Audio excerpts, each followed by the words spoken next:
નકલી દૂધના કૌભાંડનો પર્દાફાશ, બનાવટી દવા સામે પણ તંત્રની કડક કાર્યવાહી. રાજ્યમાં ફરી એકવાર શંકાસ્પદ દૂધ ઝડપાયું છે. આ વખતે રાજકોટના ધોરાજીમાંથી દૂધનો મોટો જથ્થો ઝડપાતા હાહાકાર મચ્યો છે. આ પહેલા જૂનાગઢ અને પોરબંદરની નકલી દૂધ ઝડપાઈ ચૂક્યું છે. એટલે જ સવાલો ઉઠ્યા કે તમારા ઘર સુધી પહોંચતું દૂધ સ્વાસ્થ્યવર્ધક છે કે નહીં. સાથે જ સવાલ છે કે બાળકોને તંદુરસ્ત રહેવા માટે પીવડાવાતું દૂધ ક્યાંક બાળકોને બીમાર તો નથી પાડી રહ્યું ને. રાજકોટના ધોરાજીના કાથરોડ ગામે શંકાસ્પદ દૂધ બનાવવાનું કૌભાંડ ઝડપાયું. દરોડા દરમિયાન 800 લીટર ભેળસેળયુક્ત દૂધ ઝડપાયું. પોલીસે ઘટના સ્થળે 1 લાખથી વધુનો મુદ્દામાલ જપ્ત કર્યો. સાથે જ ફૂડ એન્ડ ડ્રગ્સ વિભાગે દૂધ અને પાવડરના નમૂના લઈ પરીક્ષણ માટે વડોદરા લેબોરેટરીમાં મોકલ્યા, જ્યારે હાનિકારક લાગતા જથ્થાનો સ્થળ પર નાશ કર્યો. મહત્વનું છે કે છેલ્લા અઠવાડિયામાં પોરબંદર અને જૂનાગઢથી પણ નકલી દૂધ ઝડપાઈ ચૂક્યું છે, જેમાં આરોપીઓએ પામોલીન તેલનો ઉપયોગ કર્યો. પોરબંદર એલસીબીએ કુતિયાણાના ટિમ્બિનીશ ગામે દરોડા પાડી નકલી દૂધનું કૌભાંડ ઝડપી પાડ્યું. ભેંસના દૂધમાં પામોલીન તેલ અને મિલ્ક પાવડર ભેળવી નકલી દૂધ તૈયાર કરાતું હતું. જ્યારે જૂનાગઢના ખાડિયા ગામે પણ આરોપી આ જ રીતે નકલી દૂધ બનાવતો, જેને પણ પોલીસની ટીમે ઝડપી લીધો હતો. જામનગર કાલાવાડમાં દૂધની નદીઓ વહી. તાલુકાના હરિપર ગામે નકલી દૂધના કારોબાર અંગે રાજકોટ રેન્જ ટીમે ત્રાટકી હતી. 6 ધંધાર્થીઓના રહેણાંક મકાનો તથા ડેરીઓમાં દરોડા પાડી મોટી માત્રામાં શંકાસ્પદ દૂધ સહિતની સામગ્રી કબજે કરી, જે બાદ નિયમ મુજબ નાશ કરવામાં આવ્યો. દરોડા દરમિયાન 7150 લીટર શંકાસ્પદ ભેળસેળયુક્ત દૂધ, 120 કિલો વનસ્પતિ ઘી તથા 15 કિલો દૂધ બનાવવાનો પાવડર મળી આવ્યો હતો. સમગ્ર મામલે ફૂડ સેફ્ટી વિભાગે તપાસ આગળ ધપાવી અને દૂધના નમૂનાના રિપોર્ટ બાદ જવાબદારો સામે વધુ કાયદેસરની કાર્યવાહી કરવામાં આવશે તેવી શક્યતા વ્યક્ત કરી.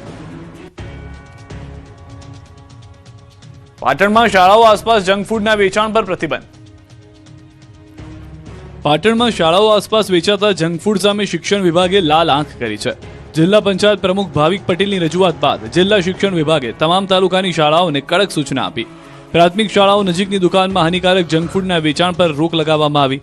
બાળકો જંક ફૂડથી દૂર રહે અને સ્વાસ્થ્યપ્રદ આહાર તરફ વળે તે માટે શાળાઓમાં ખાસ વાલી મીટિંગ યોજાશે, જેમાં આરોગ્ય વિભાગના અધિકારીઓની હાજરીમાં બાળકો અને વાલીઓને જંક ફૂડના નુકસાન અંગે માર્ગદર્શન આપવામાં આવશે. સાથે જ શાળાની આસપાસના દુકાનદારોને પણ જંક ફૂડનું વેચાણ ન કરવા સમજાવવામાં આવશે. નિયમોનું ઉલ્લંઘન કરનાર સામે ફૂડ વિભાગ અને પોલીસને જાણ કરવાની સૂચના આપવામાં આવી છે. જિલ્લા પ્રાથમિક શિક્ષણ અધિકારીએ તમામ શાળાના મુખ્ય શિક્ષકો અને સ્ટાફને પરિપત્રનો ચુસ્ત અમલ કરવા આદેશ આપ્યો છે. બાળકોના સ્વાસ્થ્યને ધ્યાનમાં રાખીને પાટણ શિક્ષણ વિભાગ હવે શાળાઓ આસપાસ જંક ફૂડના વેચાણ સામે કડક વલણ અપનાવી ચૂક્યા છે. દારૂકાંડ બાદ બુટલેગરો સામે પોલીસની તવાઈ. ડ્રોનથી દારૂની ભઠ્ઠી ઝડપી, સરહદો પર ચેકિંગ વધાર્યું. ભાવનગરમાં ઝેરી દારૂકાંડ બાદ સમગ્ર ગુજરાતમાં બુટલેગરો સામે પોલીસનો સપાટો જોવા મળ્યો છે. પાટણ, મહેસાણા અને અમદાવાદ સહિતના જિલ્લાઓમાંથી મોટા જથ્થામાં દારૂ ઝડપાયો છે, જ્યારે ડાંગ અને અંબાજીમાં આંતરરાજ્ય સરહદ પર પોલીસની બાજનજર છે. પાટણમાં એલસીબી પોલીસે ડ્રોનની મદદથી મનવરપુરામાં ધમધમતી દારૂની ભઠ્ઠી ઝડપી પાડી. પોલીસે સ્થળ પરથી 5560 લીટર દારૂનો વોશ અને 90 લીટર દારૂનો જથ્થો ઝડપી લીધો. સાથે જ બુટલેગર અજીત ઠાકોરને ઝડપી ધરપકડ કરી. પોલીસે સ્થળ પરથી 1 લાખથી વધુનો કિંમતનો દારૂનો જથ્થો ઝડપી પાડ્યો. મહત્વનું છે કે ગઈકાલે આવી જ એક રીતે મહેસાણામાંથી દેશી દારૂની ભઠ્ઠી ઝડપાઈ હતી. પોલીસે ડ્રોનની મદદથી જંગલ ખૂંદી દારૂની ભઠ્ઠીનો નાશ કર્યો હતો. બીજી તરફ ગુજરાત રાજસ્થાન બોર્ડર પર ચેકિંગ વધારવામાં આવ્યું. અંબાજી નજીક છાપરી બોર્ડર પર ગુજરાતમાં પ્રવેશતા વાહનોની ઝીણવટભરી તપાસ કરવામાં આવી રહી છે. ડાંગમાં મહારાષ્ટ્રથી ગુજરાતમાં પ્રવેશતા વાહનોનું પણ સઘન ચેકિંગ કરવામાં આવી રહ્યું છે. સાપુતારા આંતરરાજ્ય ચેકપોસ્ટ પર શાકભાજી સહિતના વાહનોની પણ તપાસ કરવામાં આવી રહી છે. અમદાવાદમાં પણ બુટલેગરો સામે કાર્યવાહી કરવામાં આવી છે. 476 આરોપીઓ વિરુદ્ધ ફરિયાદ નોંધાઈ છે, જ્યારે 73 વિદેશી દારૂના કેસમાં 11,000થી વધુ નંગ દારૂ અને બિયર જપ્ત કરાયા છે. 336 દેશી દારૂના કેસમાં 3693 લીટર દેશી દારૂ મળ્યો છે. 7 આરોપીઓને પાસા હેઠળ જેલ મોકલવામાં આવ્યા છે. રામોલમાંથી પણ 1992 દારૂની બોટલ અને 96 બિયરના ટીન ઝડપાયા છે. દારૂની હેરાફેરી પર અંકુશ માટે આગામી દિવસોમાં પણ પોલીસનું સઘન ચેકિંગ યથાવત રહેશે. ભાવનગર ઝેરી દારૂકાંડમાં મૃત્યુઆંક 13 પહોંચ્યો. પોલીસની કામગીરી સામે ઉઠ્યા સવાલ. ભાવનગરમાં ઝેરી દારૂકાંડમાં વધુ એક યુવાનનું મોત થતા મૃત્યુઆંક વધીને 13 થયો છે. કાળિયાબીડના સાગવાડી વિસ્તારમાં રહેતા ભાર્ગવ ઉપાધ્યાયનું સારવાર દરમિયાન મોત થયું છે. હાલ ભાવનગરની હોસ્પિટલમાં 4 દર્દીઓ સારવાર હેઠળ છે. એક તરફ મૃત્યુઆંક સતત વધી રહ્યો છે, તો બીજી તરફ પોલીસની કામગીરી સામે પણ ગંભીર સવાલો ઉઠ્યા છે. નશાની હાલતમાં સિવિલ હોસ્પિટલ પહોંચેલા શિવમ નામના યુવકે સારવારના અભાવનો આક્ષેપ કર્યો. યુવકે દાવો કર્યો કે તેણે પોતાના નવા મિત્ર સાથે દારૂ પીધો હતો અને ત્યારબાદ ચક્કર તથા ઉલટીની ફરિયાદ થતા હોસ્પિટલ પહોંચ્યો હતો. બીજી તરફ દારૂકાંડના આરોપીઓનો ગુનાહિત ઇતિહાસ પણ સામે આવ્યો. મુખ્ય આરોપી ગૌતમ સોલંકી સામે 7 ગુના નોંધાયેલા છે, જ્યારે કેવલ ઉર્ફે સાંગો સોલંકી સામે 13 ગુના નોંધાયેલા છે. હર્ષ ઉર્ફે અસુ ચૌહાણ સામે 7 અને વિવેક અલગોત્રા તથા ભાર્ગવ ભટ્ટ સામે 8 ગુના નોંધાયા છે. આ દરમિયાન એસએમસીના આઈજી ગગનદીપ ગંભીર ભાવનગર દોડી આવ્યા હતા. તેમણે ઉચ્ચ અધિકારીઓ સાથે બેઠક યોજી મુખ્ય આરોપીની કડક પૂછપરછ હાથ ધરી છે. હળવદમાં દેશી દારૂના અડ્ડાનો વિડીયો વાયરલ, સગીર બાળક દારૂની પોટલી આપતો હોવાનો દાવો. હળવદમાં દેશી દારૂના અડ્ડાનો વિડીયો વાયરલ થતા પોલીસની કામગીરી સામે સવાલ ઉઠ્યા છે. વાયરલ વિડીયોમાં સગીર બાળક દેશી દારૂની પોટલી આપતો હોવાનો દાવો કરવામાં આવી રહ્યો છે. આ ઉપરાંત દારૂના વેચાણ સ્થળે જ ગ્રાહકો દારૂ પીતા હોવાના પણ આક્ષેપ છે. ભાવનગરના નકલી દારૂકાંડ બાદ સરકાર દારૂના અડ્ડાઓ સામે કડક કાર્યવાહીનો દાવો કરી રહી છે. ત્યારે હળવદમાં વાયરલ થયેલા વિડીયોએ પોલીસની કામગીરી સામે અનેક સવાલો ઊભા કર્યા છે. સવાલ છે કે શું હળવદ પોલીસ દેશી દારૂના અડ્ડા બંધ કરવામાં નિષ્ફળ જઈ રહી છે? હવે વાયરલ વિડીયોની તપાસ બાદ પોલીસ શું કાર્યવાહી કરે છે તેના પર સૌની નજર છે. નખત્રાણામાં ભંગારના વાડામાં ભયાનક બ્લાસ્ટ, એક જ પરિવારના 4 લોકોના મોતથી અરેરાટી. કચ્છના નખત્રાણામાં ભંગારના વાડામાં થયેલા ભયાનક બ્લાસ્ટના સીસીટીવી ફૂટેજ સામે આવ્યા છે. સીસીટીવીમાં વિસ્ફોટની તીવ્રતા સ્પષ્ટ જોવા મળી રહી છે.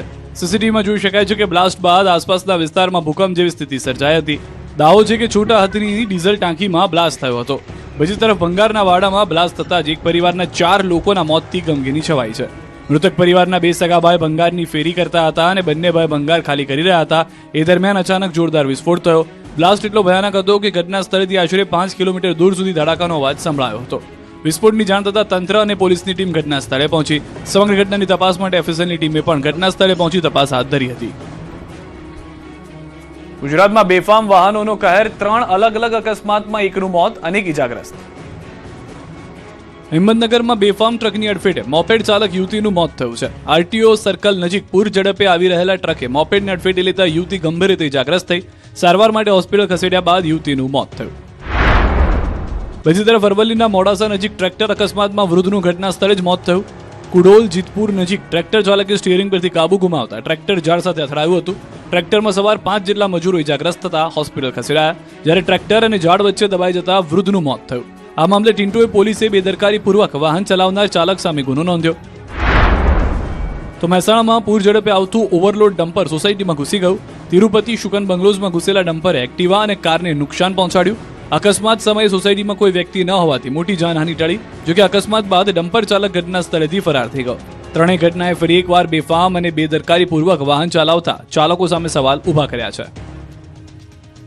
ભાવનગર અને સુરતમાં પાણીમાં ડૂબી જવાથી 4 યુવાનોના મોતની કરુણ ઘટના સામે આવી છે. ભાવનગર જિલ્લાના મથાવાડા ગામે તળાવમાં ડૂબી જતા 2 યુવાનોના મોત થયા, જ્યારે 3 યુવકોનો બચાવ થયો. 5 તરવૈયા હોવા છતાં નહાતી વખતે 2 મિત્રો પાણીમાં ગરકાવ થઈ ગયા. તરવૈયાઓને બંનેમાં મૃતદેહ બહાર કાઢ્યા. પોલીસે મૃતદેહોને પીએમ માટે હોસ્પિટલ ખસેડી વધુ તપાસ હાથ ધરી. બંને મૃતક યુવાનો પૂર્વ સાંસદ ભારતીબેન શિયાળના સંબંધી છે. તો સુરતના બારડોલીમાં 2 યુવાનો બાઇક સાથે નહેરમાં ખાબકતા મોત નીપજ્યા છે. સાકીથી ચલથાણ જતી નહેરમાં રાત્રિના સમયે બંને મિત્રો બાઇક પર જઈ રહ્યા હતા ત્યારે અકસ્માત સર્જાયો. બાઇક સાથે નહેરમાં ખાબકેલા બંને યુવાનોની શોધખોળ હાથ ધરવામાં આવી. સ્થાનિકોએ પલસાણા પોલીસને જાણ કરતા બારડોલી ફાયર વિભાગના જવાનો પણ ઘટના સ્થળે પહોંચ્યા.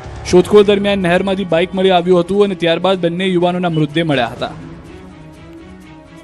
વડોદરામાં ગણેશ આગમન યાત્રામાં મારામારી, તો જૂનાગઢમાં નશેડીએ મચાવ્યો આતંક. રાજ્યમાં ફરી અસામાજિક તત્વોનો આતંક સામે આવ્યો છે. વડોદરામાં ધાર્મિક કાર્યક્રમમાં પોલીસની હાજરીમાં યુવકોએ છૂટા હાથની મારામારી કરી, જ્યારે જૂનાગઢમાં સાધુના વેશમાં શેતાન જેવા ખેલ ખેલાયા. નશેડીએ રસ્તો માથે લીધો. બીજી તરફ નવસારીમાં એક કિન્નરને તાલિબાની સજા અપાઈ. વડોદરામાં ગણેશ આગમન યાત્રા પહેલા ધીંગાણું સર્જાઈ ગયું. પાણીગેટ પોલીસ સ્ટેશન હદ વિસ્તારમાં ગણેશ આગમન યાત્રા દરમિયાન બોલાચાલી બાદ યુવાનો બંને પક્ષે મારામારી પર ઉતરી ગયા. પોલીસની હાજરીમાં જ મારામારી થતા કાયદો અને વ્યવસ્થાના લીરે લીરા ઉડી ગયા. મારામારી દરમિયાન મહિલા પોલીસ કર્મીને પણ ધક્કે ચડાવ્યા હોવાના આક્ષેપ છે. સમગ્ર ઘટનાનો વિડીયો સોશિયલ મીડિયામાં વાયરલ થયો છે.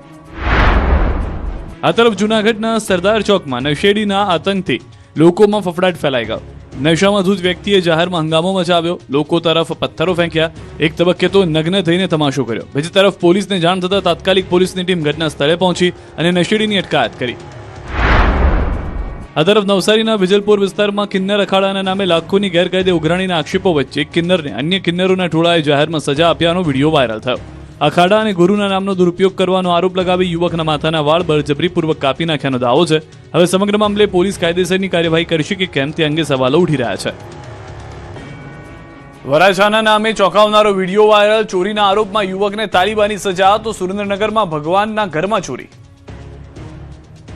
સોશિયલ મીડિયા પર એક ચોંકાવનારો વિડીયો વાયરલ થયો છે, જેમાં એક યુવકને ઝાડ પર ઊંધો લટકાવી ઢોર માર મારવામાં આવી રહ્યો છે. એક મહિલા તેને બેટ વડે માર મારતી જોવા મળી રહી છે. દાવો છે કે વિડીયો સુરતના વરાછાનો છે. 4 થી 5 હજાર રૂપિયાની ચોરી કર્યા બાદ ફરી ચોરી કરવા આવતા યુવકને ઝડપી લીધાનો દાવો છે. જોકે આ વિડીયો ખરેખર સુરતના વરાછાનો છે કે અન્ય કોઈ સ્થળનો તેની સત્તાવાર પુષ્ટિ થઈ નથી. સાથે જ વિડીયોમાં દેખાતી વ્યક્તિ ચોરીમાં સંડોવાયેલી છે કે નહીં તે અંગે પણ કોઈ સત્તાવાર માહિતી સામે આવી નથી. ત્યારે વાયરલ વિડીયોની સત્યતા પોલીસ તપાસ બાદ જ સ્પષ્ટ થશે. હાલ સોશિયલ મીડિયામાં વાયરલ થઈ રહેલા આ વિડીયોને લઈને અનેક સવાલો ઉઠી રહ્યા છે. સુરેન્દ્રનગરના ધાંગધ્રામાં બોરવાડા મેલડી માતાજીના મંદિરમાં તસ્કરો ત્રાટક્યા હતા. મંદિરના દરવાજા, નકુચા તોડી